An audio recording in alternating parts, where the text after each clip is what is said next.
በአረብ ሀገር እየኖራችሁ የአንደኛውን የፖለቲካ ፓርቲ የምትደግፉ ሌላኛውን ደግሞ የምትነቅፉ እህቶች ከሰይድ ወረባቦ ተማሩ ማለት ነው። ሰይድ ወረባቦ ከዚህ ላይ እንደምታዩት አዲስ አበባ ላይ ምንም አሸብርቆ ቢታይ ሰው ሀገር ምንድንን የሚለው ሙዚቃ እያደመጠ የሀገሩን መልካምነት እየመሰከረ የሰው ሀገር ቢያሸበርቅ ምን ይሰራልኛል እያለ የኖረበትን እያጣጣለ ገና ሀገሩን አጣጥሞ ሳይጨርስ ነበር ጉድ የሰሩት ማለት ነው።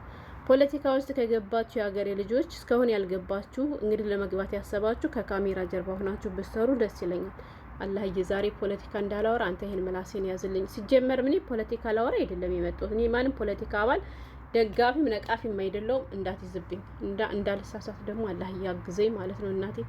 እኔም በቅርቡ ሄዳለሁ እያልኩ ነው። ደግሞ በሰው ሀገር መከራኝ ተሰቃዩ ንሪም ማስተር ቤትማ እንዳልገባ እኔ አልችልም። ለምን ሲባል እና ውድ ቤተሰቦች አሰላሙ አለይኩም ወራህመቱላሂ ወበረካቱ። ክርስቲያን ወገኖቼ ሰላም ብያለሁ። እንዴት ናችሁ? እኔ ያለው አልሐምዱሊላህ ሸቃሊት ነኝ። ዛሬ ደግሞ ለየት ባለ መጥቻለሁ። እንግዲህ መቼም እኔ የማላመጣው ጉድ የለም። እኔ ምን እንደማድርግ አላቅም። ያገሬ ልጆች እኔም ጥሎብኝ ነው። እንግዲህ ምን ታደርጉታላችሁ? ደግሞ ልታመሰግኑኝ ይገባል። ምክንያቱም አዳዲስ ነገር ነው የማመጣላችሁ የሚያስተምር የሚያስጠነቅቅ። ለምሳሌ ዛሬ ቪዲዮ የፖለቲካ ደጋፊ ወይም ነቃፊ ሆናችሁ ወደ ሀገር ለመግባት ያሰባችሁ ቶች ካላችሁ እንድታስቡበት ነው። በዚህ አጋጣሚ አሁን ላይ አይደለም የፖለቲካ አባል ደጋፊ ወይም ነቃፊ ሆናችሁት ወንድሞች ይቅርና ማንኛችሁም ብትሆኑ በተለይ ወደ አማራ ክልል ያላችሁ ቶች ትንሽ ብትረጋጉ አሁን ላይ ወደ ሀገር ባትገቡ ደስ ይለኛል። ወላሂ እኔ ልንገራችሁ ያጎቴ ላይ እየተሳፈረችው ትናንትና ሰኞ ነው። ባህር ዳር የገባችሁ ማክሰኞ ለታ ነው ማለት ነው። ከቤተሰብ የገባችሁ ማክሰኞ ማታ ነው እና ያው ጎንደሬ ነኝ ታውቀኛላችሁ። እና ገና ሳምንት ሳትቀመጥ እኔ ልመጣ ነው አለች ብላችሁ ታምናላችሁ? እኔ ደግሞ አረባክሽን አረቦች ይሰድቡናል ወይ አዲስ አበባ ወይ ባህር ዳር መተሽ ተቀምጠሽ ሰንብተሽ ቢያንስ እንደማንም ብለሽ አንዷን ወርድ ፈንያት አልኳት። ወላሂ እውነቴን ነው የምላችሁ። እነሱ አካባቢ ደግሞ ኢንተርኔት አልተለቀቀም፣ ዳታ አይሰራም ማለት ነው። የሆነ ተራራ ላይ ወታ እያይዛ ነው የምታወራና አሁን ላይ ከባድ ነው። እና ለሀገራችን ሰላሙን ያድርግልን ነው የምለው። እና ዋናው የመጣሁበት እንግዲህ መቼም ሰይድ ወረባቦን ብዙዎቻችን እናውቀዋለን የሀገሬ ልጆች። ሰይድ ወረባቦ እንግዲህ የአማራ ፖለቲከኞች ነኝ ከሚሉ ሰዎች መካከል አንዱ ነው ማለት ነው። ስለ አማራ ብዙ ጊዜ ያቀነቅናል ሰይድ ወረባቦ። ማንም ሰው ቢሆን እንግዲህ ስለ ማንነቱ፣ ስለ ራሱ፣ ስላደገበት፣ ስለኖረበት መቼም የማያቀነቅን የድምጽ የማይሆን የለም። ሁሉም ሰው እንደሚያደርገው ነው የሚያደርግ በነገራችን ላይ እንጂ የተለየ ነገር አለ ብዬ አላምንም። እና ሰይድ ወረባቦ ለምን ሀገራችን ለምን ህዝባችን ላይ እንደዚህ ይሆናል እያለ ያው በሚያገኛት በቲክቶክ አካውንቱ ስለ አማራ ሲያቀነቅን ስለነበረ ከዚያ ከተወሰኑ ወራቶች በፊት ደግሞ እኔ የማንም የፖለቲካ ፓርቲ ደጋፊ አይደለሁም ብሎ በግልጽ ተናግሮ ከፖለቲካው እንዳፈገፈገ ራሱ ተናግሮ ነበር ማለት ነው። ሆኖም ሰይድ ወረባቦ እንደምናውቀው በካሜራ ፊት ለፊት በቪዲዮ ስለሚወጣ እንግዲህ ሀገር አለኝ ህዝብ አለኝ ከፖለቲካ ፓርቲውም ሸሽቻለሁ ራሴን አግልላለሁ።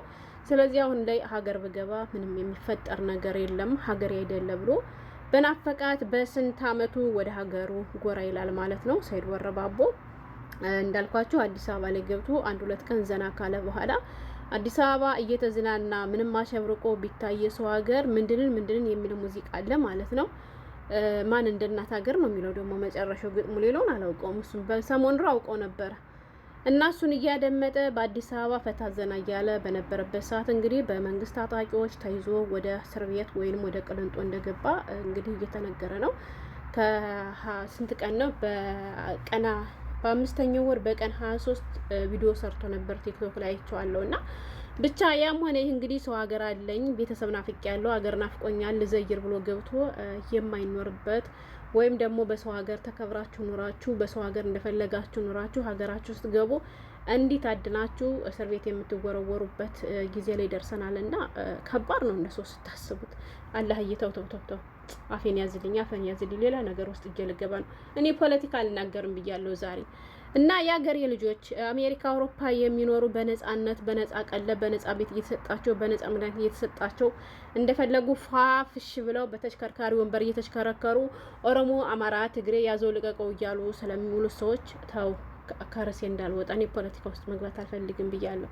እነሱ ሲያረጉ ስላየን ብቻ እኛም እንደዚህ የምናረግ ሰዎች ካለነ ጥንቃቄ እናድርግ። መናገርም ካለባችሁ እንዳልኳችሁ ልክ እንደ ሸቃሊት ከካሜራ ጀርባ ሆናችሁ ምላሳችሁን አሾላችሁ የምታወሩትን አውሩ ማለት ነው። ሌላ ነገር አለንም። ምልላችሁ ፈልጌ ነው። ከካሜራ ጀርባ አንዳንዴ ሆኖ ቪዲዮ መስራት ጥሩ ነው። ገብቷቸዋል። ከካሜራ ጀርባ ሆናችሁ አንዳንዴ ዩቲዩበር መሆን ቲክቶከር መሆን ጥቅም አለው። ለምንድን ነው ይላችሁ ቻልኩት? አንድ ቲክቶከር አለ። ማን ነበር ስሙ? ጆከር ነው ጃከር የሚባል አላውቀውም ብዙ ማለት ነው። ሰይድን ነው በደንብ የማውቀው። እና እሱ ሰውዬ በባለፈው ኢትዮጵያ ገብቶ ነበር ማለት ነው። ኢትዮጵያ ገብቶ እንዲሁም ከአዲስ አበባ ውጭ ኮምቦልቻ የሚባል ሀገር ወሎ ቤት ተከራይቶ ሲኖር እንደነበር ሲናገር ሰምቼዋለሁ። ግን ይሄ ሰውዬ ወሎ ገብቶ ያው ስጋት ይኖርበታል መቼም ገብቷቸዋል። ምንም እንኳን ፊቱን ባያሳይ አንዳንድ የአካባቢ ሰዎች አሁን እኔ ለፈልፋለሁ ከካሜራ ጀርባ አይደል፣ ግን ነፍ የሚያውቁኝ የሀገሬ ልጆች አሉ ማለት ነው። አሁን አንድ ወንጀል ብሰራ እሷ ናት ብሎ ያጋልጡኛል እርግጠኛ ነኝ። እና ያን ጆከር የሚባለውም ከሀገሩ ገብቶ ብዙ አሁን ሰይድ ወረባቦ ምን አለ መሰላቸው የሀገሬ ልጆች ሀታ ሌላ ሰው እንኳ ባይጠቁምበት እንደዚህ አዲስ አበባ ላይ ሲንቀሳቀስ ከታየ ራሳቸው የብልጽግና ፓርቲዎች ተው ወደ ፖለቲካ እንዳትወስደኝ አንተ ባለየ ይሆናል ማለት ነው።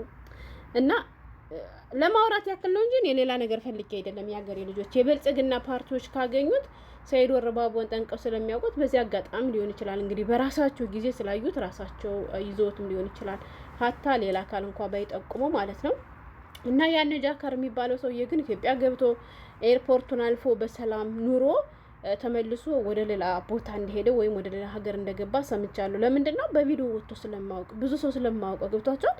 ለምሳሌ የፖለቲካ ፓርቲዎች ትኩረት አድርገው የሚያዋቸው ሰዎች አሉ። ስለ ብልጽግና የሚሰብኩ ስለ ፋኖ የሚሰብኩትን ለይተው ያውቃሉ። እና ሰይድ ወረባቦ ደግሞ በብዛት ፋኖ ሲል ስለነበር በዚያ ለይተው ስላዩት ነው። እንዲሁም ደግሞ አይታችሁት ከሆነ አሁንም ድረስ የለበሰው እየተዝናና ለብሶት የነበረው ኬፕ አማራ የሚል ነው።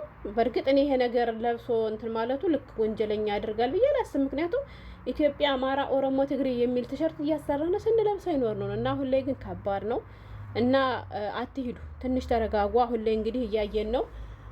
ይብላኝ ለሟች ይብላኝ ለእናት ባዶ ያለቀረች የሀገሬ ልጆች። ያም ሄደ ሌላውን ተውትና እኔ እንዲሁ ፖለቲካ የሚባለው ጥንብ መሆኑን ያወቅኩት ምን እንደሆነ ታውቃላችሁ?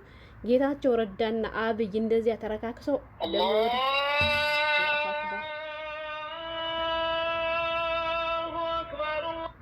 ጌታቸው ረዳና አብይ አብረው ሲበሉ አብረው ሲጠጡ ሳይ ከዚያችን ወዲህ ከዚያች በፊት የአማራ ፋኖ ደጋፊ ነበርኩኝ፣ የአማራ ልዩ ኃይል ደጋፊ ነበርኩኝ።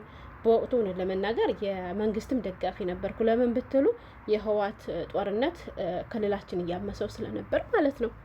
ከዚያ በኋላ ግን እነሱ አብረው ሲሆኑ ሳይ ለካ እንደው ሁሉም ነገር ውሸት ነው ብዬ እዛቸው ወዲጀንም እግሬንም ሽፍስባፊንም ስር አድርጌ ቁጭ አልኩኝ። አሁንም ስንቱ በስመ ፋኖ ተጋደለ፣ ህዝባችን አለቀ፣ ስንትና ስንት ወጣት ረገፈ። አሁን ግን እየታየ ያለውን ሁላችንም እያየን ያገሬ ልጆች።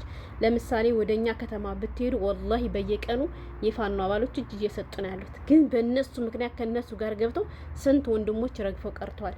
ለምን ሰጡ እያልኳቸው አይደለም፣ ይስጡኛ ስለምን እንፈልጋለን። የፋኖ ጦርነት፣ የመከላከያ ጦርነት፣ የመንግስት ጦርነት ከተጀመረ ጀምሮ አማራ ክልል ያገኘው ጥቅም የለም። እንኳን ጥቅም ሊያገኝ ኪሳራ ውስጥ ነው የገባ። ገበሬው አርሶ ይበላ፣ ተማሪ ትምህርት እንዳይማር ተከልክሎ፣ እረ ስንቱን ጉዳዬ ነው። ስደተኞች ሀገር አለን ብለን እንዳንገባ አድርገውናልና፣ ስለዚህ አሁን ላይ አትሄዱ፣ ተረጋጉ ነው የዛሬ መልእክቴ።